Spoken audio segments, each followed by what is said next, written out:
কোন গুনাহে আল্লাহ বান্দার দিক থেকে মুখ ফিরিয়ে নেন। এই বিষয়ে প্রসিদ্ধ একটা হাদিস আছে, নবী সাল্লাল্লাহু আলাইহি ওয়াসাল্লাম বলেছেন, 3 ব্যক্তি এমন আছেন যাদের সাথে কিয়ামতের দিন আল্লাহ কথা বলবেন না, তাদেরকে আল্লাহ তাআলা পবিত্র করবেন না। এই মানুষগুলো যাদের থেকে আল্লাহ তাআলা মুখ ফিরিয়ে নেবেন, তাদের সাথে আল্লাহ কথা বলবেন না, তাদেরকে আল্লাহ পবিত্র করবেন না।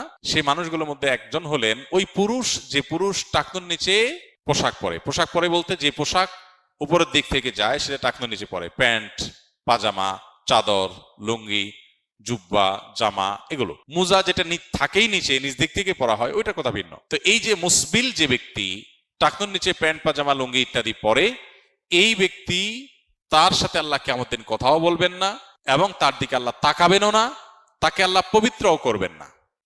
এই 3টা ভয়াবহতা এই ব্যক্তির জন্য আছে, যে ব্যক্তি টাকনুর নিচে প্যান্ট, পাজামা, লুঙ্গি পরে। আমাদের দেশে অনেকে আছেন মসজিদে নামাজ পড়তে আসলে তখন প্যান্ট ভাঁজ করে। অনেক মসজিদে মুয়াজ্জিনরা মাইকে বলেনও যে টাকনুর নিচে যাদের প্যান্ট আছে প্যান্টগুলো উঠায় নেন। নামাজের জন্য এই কথা কেন বলবেন? এই সম্পর্কে একটা জয়ীফ হাদিস আছে যে মুসবিল ইজারে নামাজ কবুল হয় না।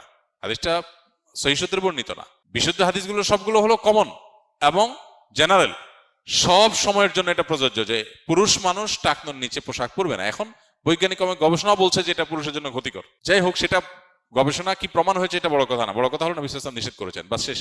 অতএব এই ব্যক্তি, যে ব্যক্তি টাকনুর নিচে প্যান্ট, পাজামা, লুঙ্গি, জুব্বা ইত্যাদি পরে, এই ব্যক্তিটিকে আল্লাহ কিয়ামতের মুখ ফিরিয়ে নেবেন। খুবই ভয়াবহ কথা। 2 নম্বর হলেন ওই ব্যক্তি, যে ব্যক্তি কাউকে দান করে খোঁটা দেয়, অথবা যাকে দান করেছেন তাকে নানান কথা দিয়ে কষ্ট দেয়। দান করেছেন, আল্লাহর কাছে আশা করবেন এর বিনিময়।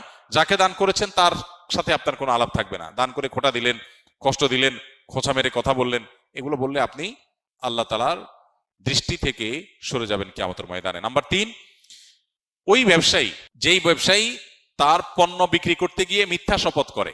এখন তো ঘরে ঘরে ভাই আল্লাহর কিরা, এটা কিনা পড়ছে এত, ভাই কিনতেও পারে না এত টাকা দিয়া, ডাহা মিথ্যা কথা। তো এই ব্যবসায়ী যে তার পণ্য বিক্রি করার প্রয়োজনে মিথ্যা শপথ করে ক্রেতাদের সাথে, কাস্টমারের সাথে, তার দিকে আল্লাহ তাকাবেনও না, তাকে পবিত্র করবেন না এবং কিয়ামতের দিন আল্লাহ রাব্বুল আলামিন তার সাথে কথাও বলবেন না। আল্লাহ আমাদেরকে এই সমস্ত বদগুণ, খারাপ গুণ থেকে, চরিত্র থেকে হেফাজত থাকার তৌফিক দান করুন।